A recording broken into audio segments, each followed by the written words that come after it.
पहले भी कई बार इस तरह की कार्रवाई की गई है। जब पहले किसी कार्रवाई में कुछ नहीं निकला, इस बार की कार्रवाई में भी कुछ नहीं निकलेगा।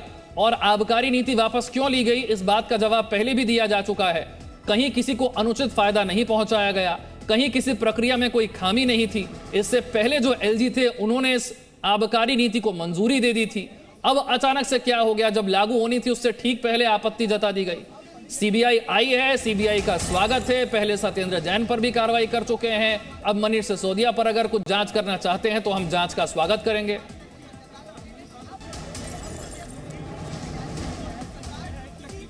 तो दिल्ली के डिप्टी सीएम के घर सीबीआई की टीम पहुंची हुई है और मनीष सिसोदिया ने उनके आने के साथ ही 3 ट्वीट कर दिए थे एक के बाद एक। सौरभ भारद्वाज भी आम आदमी पार्टी से हमारे साथ जुड़ गए। सौरभ जी, एक तरफ बीजेपी है, एक तरफ आप है। बीजेपी कहती है कि रेवेन्यू का नुकसान हुआ, आम आदमी पार्टी कहती है रेवेन्यू का तो फायदा होने वाला था। और हमें तो ये बीटल नस्ल की बकरियों को पालते हैं। 1 लीटर दूध को 100 रुपए में बेचते हैं। हर महीने लगभग 30 लाख कमाते हैं। आपको इनसे सीखना है तो फ्रीडम ऐप को अभी डाउनलोड कीजिए। तो पहले से पता था कि अब मनीष सिसोदिया पर ही कार्रवाई होने वाली है?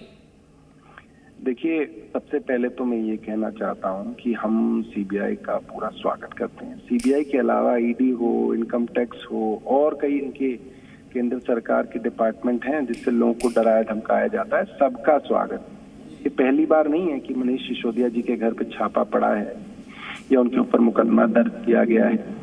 ये मुकदमे कई सालों से जो है दर्ज किए जा रहे हैं। जब मुकदमा दर्ज होता है, रेड होता है, खूब शोर मचाया जाता है, भ्रष्टाचार निकल गया, ऐसा होगा, वो होगा, मगर किसी भी मामले में अभी तक सीबीआई को कुछ मिला नहीं। अब ये बड़ा सौरभ जी मैं आपसे रिक्वेस्ट ये करूंगा कि दिल्ली वालों के लिए, जो लोग आपको वोट देते हैं, दिल्ली की जो जनता है, उनके लिए जरा इस केस को थोड़ा आसान तरीके से आप समझा सकें। क्योंकि बीजेपी कह रही है कि आम आदमी पार्टी ने तो जगह जगह पर शराब की दुकानें खोल दी, इससे रेवेन्यू का नुकसान हो रहा था, जो लाइसेंस वाले हैं उन्हें अनुचित फायदा पहुंचाया, 144 करोड़ रुपया माफ कर दिया। इसका सच क्या है? जो आपका वर्जन है उसे थोड़ा सरल शब्दों में समझा दीजिए दिल्ली की जनता को। देखिए, मैं इस बात को भारतीय जनता पार्टी के प्रवक्ताओं को चैलेंज करके कह चुका हूँ। एक शहजाद पूनावाला है इनके, उनको मैंने चैलेंज किया, वो फिर आए नहीं चैलेंज के बाद। वो उस दिन कह रहे थे कि साहब इन्होंने शराब की दुकानें 4 गुना कर दी, कितने गुना कर दी। मैंने कहा कि आप फैक्ट्स की बात कीजिए। दिल्ली के अंदर पुरानी पॉलिसी के अंदर 849 दुकानें हुआ करती थी और नई पॉलिसी के अंदर भी लिखा गया कि किसी भी सूरत में ये 849 से ज्यादा दुकानें नहीं होंगी। दूसरी बात, दिल्ली में नई पॉलिसी में किसी भी समय पे 650 से ज्यादा दुकानें नहीं खुली। और जिस दिन मैं और शहजाद बहस कर रहे थे, मैंने उनको बोला कि आज की तारीख में मात्र 468 दुकानें हैं। तो ये तो सबसे बड़ा झूठ और प्रोपेगेंडा जो बीजेपी ने फैलाया कि दुकानें बहुत बढ़ा दी, दुकानें बहुत बढ़ा दी, ये झूठ है। और ये इनके एलजी की रिपोर्ट भी कहती है, वो ये इनके चीफ सेक्रेटरी की रिपोर्ट भी कहती है, क्योंकि ये संभव नहीं है। जब पॉलिसी के अंदर आपने लिख दिया कि इससे ऊपर जा नहीं सकते तो बढ़ गई। रही बात, ये कहते हैं कि साहब 144 करोड़ रुपए की रिबेट जो है वो दे दी। इनके ही प्रवक्ता शहजाद बैठे हुए थे उस दिन टीवी पे। मैंने बोला टोल टैक्स के अंदर 750 करोड़ रुपए का टेंडर एमसीडी ने दिया हुआ है। आपने टोल टैक्स के लाइसेंसी को रिबेट नहीं दी।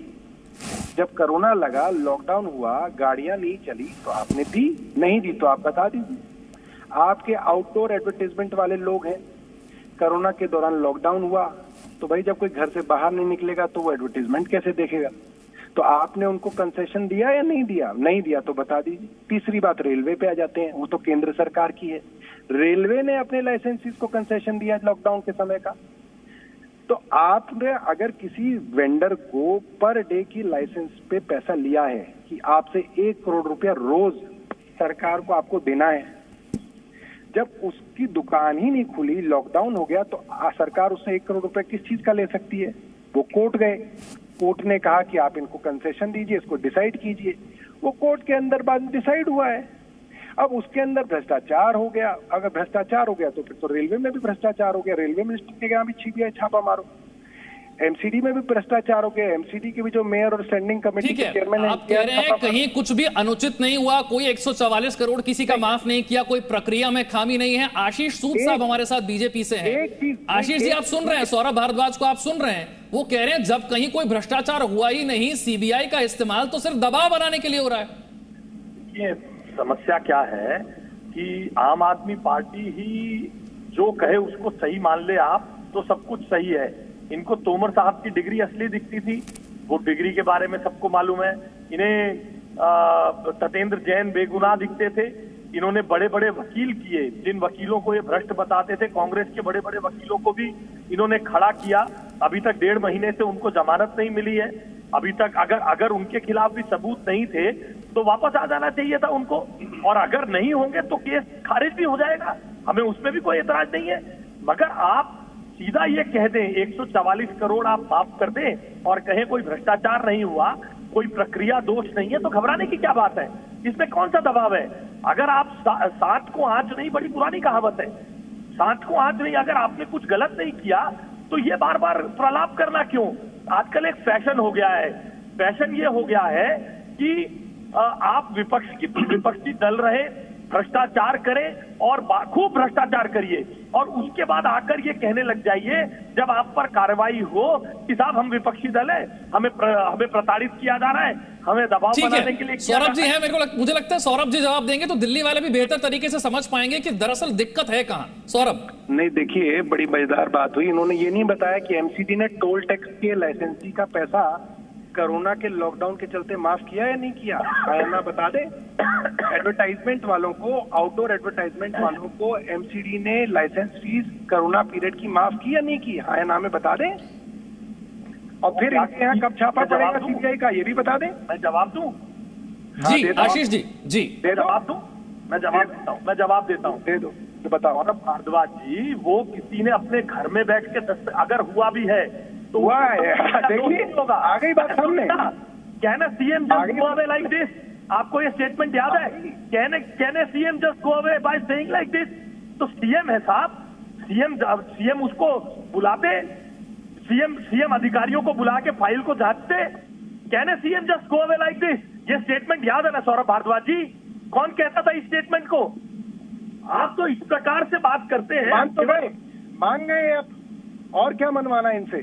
अब इनके यहाँ सीबीआई छापा कब पड़ेगा? अजी क्यों पड़ेगा? भ्रष्टाचार होगा तो पड़ेगा।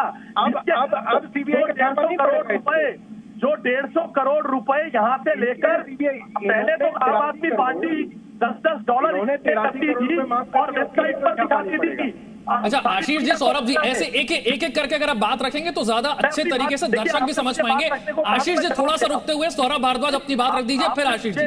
एक सेकंड आशीष जी, एक सेकंड सौरभ भारद्वाज, ठीक है सौरभ भारद्वाज। अब मैंने ये बात साबित कर दी कि टोल टैक्स का ठेका 750 करोड़ रुपए था, उसमें 83 करोड़ रुपए माफ किया इन्होंने।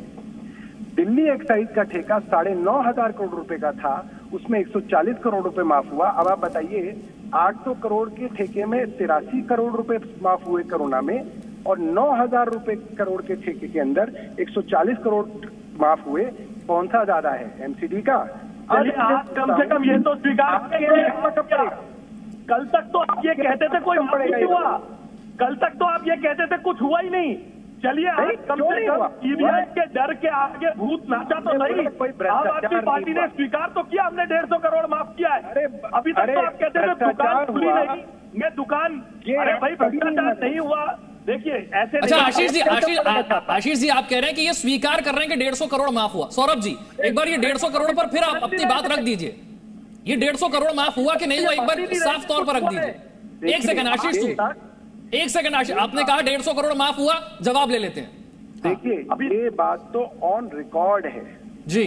जब कोरोना के समय 2022 की शुरुआत में दिल्ली में लॉकडाउन हुआ, ओमिक्रॉन के समय, जितने भी लाइसेंसीज थे वो पर डे की हर लाइसेंसी लगभग 1 करोड़ रुपए की फीस देनी थी उसको सामान बेचने की। वो सारे के सारे लाइसेंसी हाईकोर्ट गए। हाईकोर्ट में उन्होंने कहा कि साहब जब हम दुकान ही नहीं खोल रहे हैं, दिल्ली में लॉकडाउन हो गया, तो हम पर डे का पर लाइसेंस 1 करोड़ सरकार को किस चीज का दें और कहां से ला के दें। कोर्ट ने कहा कि सरकार को इसको डिसाइड करना पड़ेगा। सेम ये चीज आउटडोर एडवर्टाइजमेंट में एमसीडी के अंदर हुई, सेम ये चीज रेलवेज के अंदर हुई, सेम ये चीज जो है एमसीडी के टोल टैक्स में हुई। आशीष गुप्ता मान गए। अब मुझे आशीष गुप्ता बता दें कि कहां से, क्या इन्होंने एलजी से फाइल साइन कराई थी? अगर कराई थी तो दिखा दें। इन्होंने देखिए, तो बड़ी फाइल एलजी से साइन कराई थी। अब ये वन ठीक ठीक, आपने एकदम क्लियर कर दिया। कोरोना लॉकडाउन के दौरान ये दिक्कत पैदा हुई थी। आशीष सूद, अब बताइए आप। देखिए बड़ी मजे की बात है, आज तक तो आम आदमी पार्टी ये मानती ही नहीं थी कि इस प्रकार का कोई काम हुआ है। जब एलजी ने इस पे टिप्पणी करी तो रेट्रोस्पेक्टिव इफेक्ट से फाइल मंगा के मनीष सिसोदिया ने कैबिनेट नोट बनाया, नंबर 1। नंबर 2, जिस बात को ये बार बार दोहरा रहे हैं, अभी अरे ये तो रोज हमारे ऊपर आरोप लगा रहे थे कि अभी परसों ही इनके नेताओं ने प्रेस कॉन्फ्रेंस की कि वो भ्रष्टाचार है, टोल टैक्स माफ करना। अरे भाई, टोल टैक्स माफ करना भ्रष्टाचार है। तो सीबीआई कर रहे हैं। देखिए, बीच में नहीं, आप अगर आपने मांग की है ना, अगर कुछ इम्प्रोपराइटी होगी तो होगा। आप आरोप लगाए भ्रष्टाचार है। सुनिए मिस्टर भारद्वाज, जरा सुनिए। भ्रष्टाचार पे जरा नजर नीची करके शर्मिंदगी बताइए।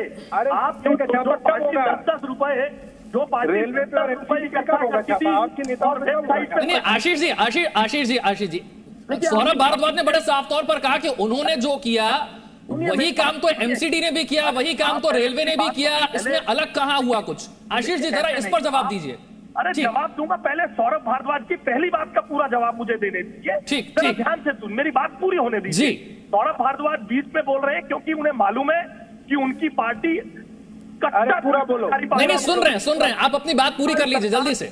केजरीवाल सरकार चोर है, इसलिए उछल के बीच में बोल रहे हैं। सुनिए मेरी बात, जब ये आरोप लगा रहे थे 4 दिन पहले प्रेस कॉन्फ्रेंस करके बार बार कि ये भ्रष्टाचार है, तब क्या था? अब जब इनको मालूम है ये भ्रष्टाचार में फंस चुके हैं, और रही बात इनकी कि किससे सीएम है दिल्ली के केजरीवाल साहब सीएम है, और सौरभ भारद्वाज उस कमेटी के इंचार्ज थे जिसने पार्क में झूले लगाने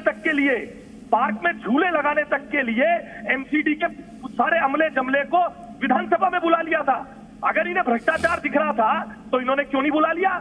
एक झूला लगाने के लिए पार्क में सौरभ भारद्वाज ने एमसीडी के 3 कमिश्नरों को तलब कर लिया था। जो लोग एलजी के वेटिंग लाउंज में धरना दे सकते हैं, जिनके सामने इतना बड़ा भ्रष्टाचार हो जाए, वो ट्वीट ना करें, वो कमिश्नर एमसीडी को तलब ना करें। Can a CM go away just like this? No. ठीक है, आप कह रहे हैं कि अगर एमसीडी ने कुछ गलत किया था तो दिल्ली सरकार चुप कैसे बैठी रही? सौरभ भारद्वाज, बोलिए। देखिए, ये कितनी मजेदार बात है कि इन्होंने आज ये बात मान ली कि कोरोना। ये बताओ, झूले लगाने के लिए बुलाए थे अफसर, नहीं बुलाए थे? ठीक, जवाब देने देते। जवाब आशीष जी, जवाब वो बात का जवाब देना। ठीक, बात है सौरभ जी, जवाब दीजिए। सौरभ जी दोनों बात का जवाब देता हूँ। और सुनिए, जो जानकारी है, जो टोल टैक्स के विषय की जानकारी है, अरे भाई, झूले लगाने के लिए आप बुला सकते हैं, तो भ्रष्टाचार के लिए क्यों नहीं बुलाया? अरे आशीष, तो सुन ले बेटा, सुन तो ले। जो टोल टैक्स की चीज है, क्योंकि केजरीवाल सरकार चोर है बेटा, सौरभ भारद्वाज, क्योंकि केजरीवाल सरकार चोर है। अरे तेरे पास कोई जवाब नहीं। अच्छा आशीष जी, ठीक, जवाब ले लेते हैं। 30 सेकंड, सौरभ भारद्वाज अपनी बात 30 सेकंड में पूरी कीजिए। ठीक। हाँ, आउटडोर एडवर्टीजमेंट के विषय में, झूले लगाने के विषय में। आशीष जी सुन लीजिए ना, प्लीज सुन लीजिए। आशीष जी प्लीज, सौरभ जी प्लीज बात पूरी कीजिए। आउटडोर एडवर्टीजमेंट और टोल टैक्स के विषय में प्रश्न हमने विधानसभा में लगाए, एमसीडी से जवाब नहीं आया। हमने प्रिविलेज कमेटी के अंदर मामला उठाया, इनके स्टैंडिंग कमेटी के चेयरमैन हाई कोर्ट में जाके स्टे लेके बैठे हैं डर के। पता कर लो आशीष, अंकल ने फाइल क्यों नहीं मंगाई? पता कर ले। ठीक, इस तरह की भाषा नहीं। मुझे लगता है कि सीबीआई की टीम पहुंची हुई है। ये बीटल नस्ल की बकरियों को पालते हैं। 1 लीटर दूध को 100 रुपए में बेचते हैं। हर महीने लगभग 30 लाख कमाते हैं। आपको इनसे सीखना है तो फ्रीडम ऐप को अभी डाउनलोड कीजिए।